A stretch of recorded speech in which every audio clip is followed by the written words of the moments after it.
Paulette on Five Eyes TV. Today we have saxman Tony Greene, instrumentalist, producer. Welcome to Five Eyes TV, Tony Greene. It's a pleasure to be here. Tony, can you tell the viewers a little bit about Tony? Hope you don't mind me calling you Tony. No problem, no problem. That's my name. Of course, I'm a product of Alpha Boys School from Kingston, Jamaica.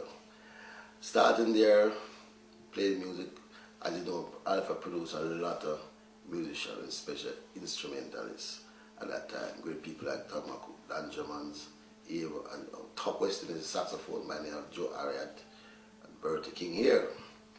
As you know, different time, as you know, so we're not the same age. So I went to Alpha in the 60s and leave early 1970. After leaving Alpha, I moved on to the Jamaican Military Band, which is the JDF, where I spent a number of 6 years there, where I get a scholarship to go to Nilal, which is England, Twickenham. I did a pupil course there. I came back, I finished my time, and I decided to not say I don't want to play no more classic, because actually it's classical music. So I used to play classical music for at least 6 years. So I decided to play some pop music now. So I moved on down to the Sonny Bradshaw 7, and of course the Beer Essential and the Roots Radics, where I started to establish myself international wise, because I started to travel a lot overseas. And after that I moved on to the Lloyd Parks and We the People Band, where it was a band that was permanently back in Dennis Brown. I stuck there for 16 years. Dennis Brown was one of my favorite singers and a good friend of mine. So as I said, I spent 16 years there. We toured from Japan to now. We are from Africa to England, and just name it. We've been everywhere. So at the same time, find myself in the studio doing a lot of recording for different artists and different producers. So one of my friends at the time named Colin said to me, "Well, Tony Greene, you're in the business so long, recording for everybody. When you record for yourself?" I said, "No, you're right, you know." So I really turn on the light on me a little bit and get to realize what's really happening. So I decided, no, to start an album for myself. Walk in the studio. Didn't have any money still, and I've thrown it in my pocket to walk into a studio. To a friend of mine, Mikey Carroll, said, "Trust me sometime." He said, "When you pay me?" I said, "I don't know, but I know when you pay." So he decided, say, "If I can come Sunday, it's okay." I said, "Okay, I'll take it." I take it and we went and laid on 7 tracks. And as the start of the first album, Grooving Sax. Of course, again, after recording in the studio, getting out on the road is another problem again, because of marketing strategy and just name it. So a good friend of mine by the name of Carl Mullins, he was a company in Toronto. But you know, when they do our stuff, it's up advance, but there's a new kid on the block. I asked him for some advance, he said, "The band don't know you yet." I said, "Alright, no problem, I'm going to give it to you still. Because one day it was different." I give it to him. The album did so well, not so great. Because a new kid, I said.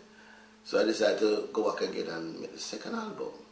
So I went in and I started to make the second album. Didn't know the name of the tune and the album what to do. But my good friend Slide Dunbar said to me, "Name this one Mean Green." And I did. The album came out in a year, the same year after that. And that album did well for me. But more established in Jamaica as a recording artist, instrumentalist. And make people start to know me a little bit internationally. But before I started on 2 foot now. The 2 albums came out. I teamed up with my friend Mala Williams after I decided to say, I think I need some help. Because you know, you alone can't do everything, you know. No. 2 is better than 1. We team up and we say, let's try something different. When we use a record, the Latin tune, and put the reggae behind it. And so it came up with, so we did that. 2000 we came up with an album named Square from Cuba. Whatever international song by the name of Square from Cuba also, you know. And Desafinado and, you know, La Bastella, those kind of songs, get dig into the Latin feel. And we come out and it came out really good. That was the album carried me to the #1 there in Jamaica. Oh wow. And it's up to now, it's still my biggest selling. Don't Stop Selling. Once you get marketed, Don't Stop Selling. Everybody loved that album, so Square from Cuba. It did well for me. Can't complain. And I decided to change gear a little bit now. When I realized when November come up, that's in a year at all, I don't hear the Tony Greene, so I decided to do something about that. So I slightly changed gear by record an album by the name of Bless, All Christmas Collection. Oh, right. So I put that to radio. So I started myself when the Christmas comes. That's all the whole state to keep going right through the year. You know? This is it. Good strategy. So we did that album Blessed. And after that, moving on to 2004, we decided to do another album. We said we'll do an album with taste, it have a little taste of ska, rock steady, reggae as they say, dance on, whatsoever. That album named Evolution. Moving that, it evolved itself to how the music grow. So we did it in that fashion. Can I just stop you there? We will continue, but I just want you to talk about your background, sort of where you were born and what happened and who inspired you and what made you start playing the sax. You want to hear those bad things about me? Oh, no problem. I was born on the 18th of March, 1957, in Kingston, Jamaica, in Churchtown, on the street, 15 Mile Street. In those days, we call it the ghetto now, you know. And, we bought a little one-room thing at that time in Jamaica. I grew up seeing just one parent, was just my mother. And my brother and my sister was somewhere else at that time. But after my mother was a dressmaker, so she used to sit in the night time and I used to spend the needle and string far, string the needle far and we sit there 1, 2 o'clock with her sewing, So my whole idea was to turn a tailor. So I said to myself, if I turn a tailor, my could sew together. I'll be a tailor. Well, the little boy at 10-year-old, started to trouble stay on me. We used to go to move, try and beat the theatre, jumping and so forth, and different things. And I keep growing up, That's kid things. Yeah, kids, we do a lot of kid things. We look at no one just laugh to me and don't make it bother or sometimes. But after a while, I used to go to Calabar Primary. I got expelled in the 60s. At that time, as a little boy, those days they used to put milk and bread on the window doors. And you just walk and stick palm and bread heat and just throw me on and I used to give me a nickname named Mongoose, because, it's moved so fast, And after that, they expelled me from Calabar. So those days, you couldn't just go to another school just like that after getting expelled. So somebody said to me and say, why don't you try to get into Alpha? You can live there and stay there, everything, After that, then finally get me into Alpha. In the 60s, after I went there, I ran away the first day. Walk on the road. I came back the next day. I went back to Alpha. After being back to Alpha, there's a sister by the name of Sister Ignatius. She said to me, the sister was there in charge of Sister Martyrs. So Sister Ignatius said to me, I'm not going to beat you or lock you up, but if you promise to behave yourself, we can work things out. So I went back to the dormitory, sleep, wake up. When I wake up in the morning now you go to full school, but I have all different trade, like you have woodwork, tailor, printing, and you have agriculture, and you have music. I was going to say I haven't heard anything about music yet. Yeah, that music. But my mind wasn't there, not near music. I never thought of thinking of, getting involved in music. My mind was getting involved in tailoring, so I want to go to the tailor shop and make pants, when you make a nice, neat pants when the body, get big praise, But things changed after a while. One morning I was going to school in Alpha. When I was walking down, I stopped and said to the guys I'm playing, they're playing that on and they blow down, the sound and unique, And I said, that sound funny, you get them sound and so. So I stopped and I was just watching them. Then when I look behind that, there was Sister Ignatius. So I said to myself, see, I can't get that dust leak now. And she looked at me and she laughed. And she said to me, you like it? And I said, still yes. I didn't know if I liked it, but I said, still yes. Because I see, I was getting somewhere in my favor. So I said to myself, well, called those Mr. Everett at the time to call him and say, he's in the band from tomorrow. Just like that to say. Wow. So okay, you go and take a relax, you go to the band tomorrow. And that's the beginning of Tony Greene playing music. Oh, excellent. So, how long have you been playing the sax? 38 years. 38 years, wow. A long time, so I check my age. Yeah. So do you play any other instruments? No, actually, yeah, I play other instruments. We used to play all the reed instruments like the clarinet, the flute. With the instrument, I used to like to play the drum. I used to play the drum a little bit, but I just stick to the saxophone because I realized like, instead of being a jack of all trades, a master of none, it don't make sense sometimes to try and master one. So I concentrate on playing the saxophone. I mean, you've talked about the music business, but how did you actually get involved in the music business? Well, as I said earlier, I started Alpha. I decided to pursue it as a career. Dream at the time when I leave school is to do theatre work in the day and music in the night. Oh. But it don't work like that. After facing it, it don't work like that. As I said earlier, I left Alpha. After leaving Alpha, I went to the military band. That's where it started from in terms of earning off music. Those days we get £40 a week, a fortnight, so $20 a week. So those $40 was a big money. As a youth, I joined when I was 17. So, you know, normally I'm supposed to join when I'm about 18. I joined underage because when I went to take the test, I did it excellent. They put the music to test it and then put the music upside down. I don't know if it's a mistake the band made. It deliberately did it. But I read the music same way. So he comes to the music was upside down. So I don't want to say that to him, so he must call him Sandwich and say, we have to sign this one. No. No, no, no. So you have to go through a procedure in terms of a training procedure. So you have to wait until that time comes. So they say, no, I'm sign them up now. So I'm sign up and keep up or camp until that procedure comes. I was actually playing the band for pass out and graduate. So after that, till that time come, I went to Newcastle and went to what I have to do and come back. That's when I started my 6 years in the military. So in the military band, you have to take on numbers of tests, like grade 1, grade 2, grade 3. Grade 1 is the higher one, you get it? Yeah. The PA stepped up. It started from 3. So I said to him, so I want to take grade 2 and grade 2 one time. He said, crazy. And the band said, yes, I want to take it more than I can, it's fail. And I take it and I came first in 2 of them. Wow. Excellent. So I move on to grade 1. So when the time came to leave the military band, they say, we are going, you know, I can't be the next bandmaster director. I said, no, man, I want to play pop music. I can't bother this.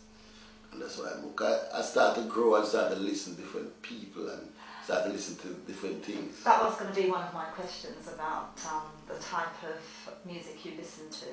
Well, a good friend of mine introduced me to jazz and started to bring these records come and I started to listen it. And I started to figure, no, if I play classic music, I can express myself like I want to do.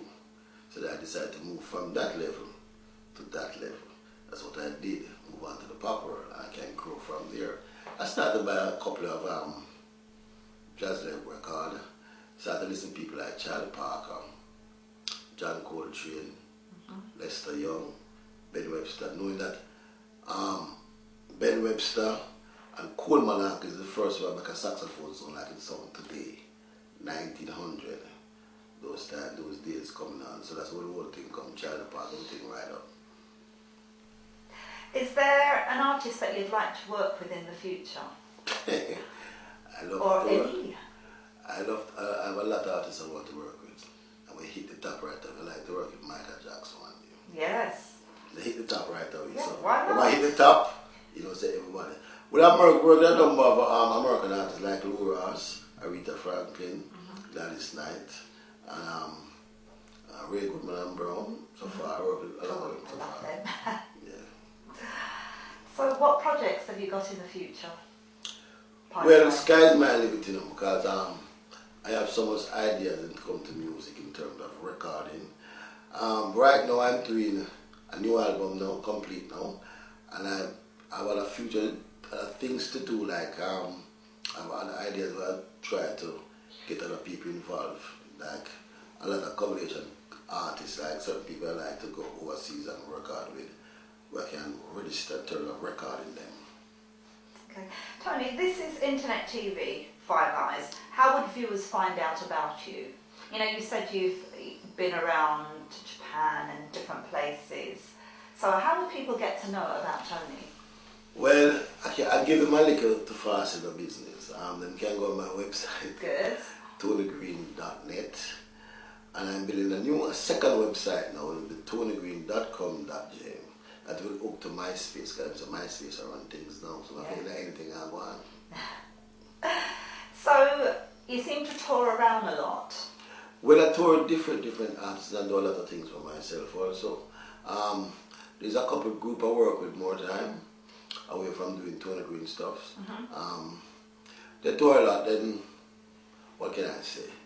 They mostly tour in Europe very often. There's group that I go to America a lot with, and there's things I do for myself. So schedules kind of just to, I involve other people in what I do. I kind of get a little bit too busy, you know, but I still try to cope with the schedule what I have. You've got a single out at the moment, where you're promoting it.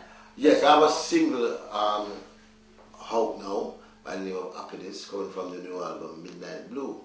As I say, he's one of my good friends and he's my guest, and that this album completes about 5 guests, and he's one. And this tune, when I was making this tune, we said this tune have a UK feel. So we decided to carry it right here and release it for the first time and did a launch on it. Wow. So far we did that, we get a good response. We get the UK people really respond to it, and I know your word said no, we're hearing yes, so we're hoping for the best, keep our fingers crossed, still try to put the promotion behind the same way, and so far can it go. Good, I wish you all the best of luck with that. Thank you. Have you got a favourite modern musical artist or band? Well, in terms of instrumentals, my favourite instrumentals people like Coltrane, John Coltrane and Charlie Parker. Talking about singing, Stevie Wonder is one of the artist singer was really I personally like, where everybody actually, I won't use the word copy, but come from somewhere, and Marvin Gaye. And in Jamaica locally, my singer is Dennis Brown. Now people think I say Bob Marley, but Dennis Brown, because Bob Marley's singer was Dennis Brown also, I know that for a fact. Dennis Brown is my singer, and their rivals. I remember the very first time I went to Jamaica, it was Dennis Brown on the radio when he first started out. Right. He was a truly great singer. Right, what do you have to say to those kids out there who might want to follow in your footsteps? What advice have you got to give? Well, the advice I have to give them, you have to first focus and believe in what you do and believe in yourself. And whatever role you take, you have to practice to be perfect. And of course, stay focused, stay away from drugs, and sky can be a limit. Good, I think that's very good advice. Tony, can you treat our viewers to a sample of what they might expect to hear from you? Treat your viewers. How must I do that now? Have you got your saxophone here? That's my lady, I don't leave her.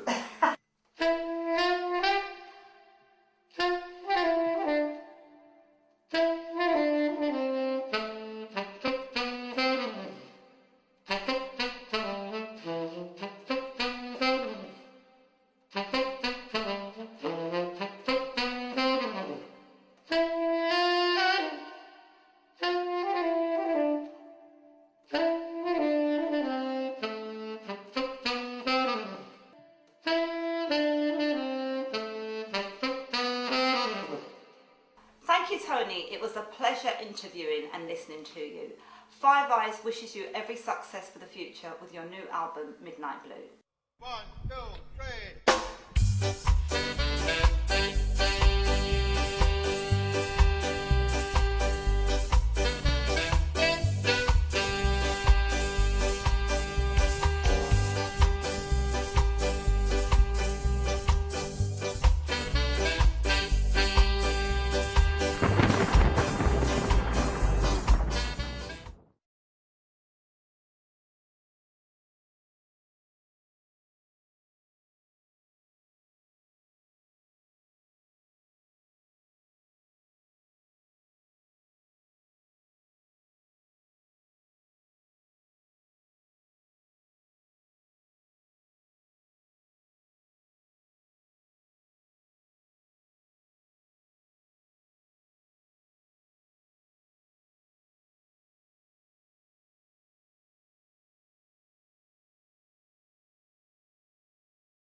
Thank you, Tony. It was a pleasure interviewing and listening to you. Five Eyes wishes you every success for the future with your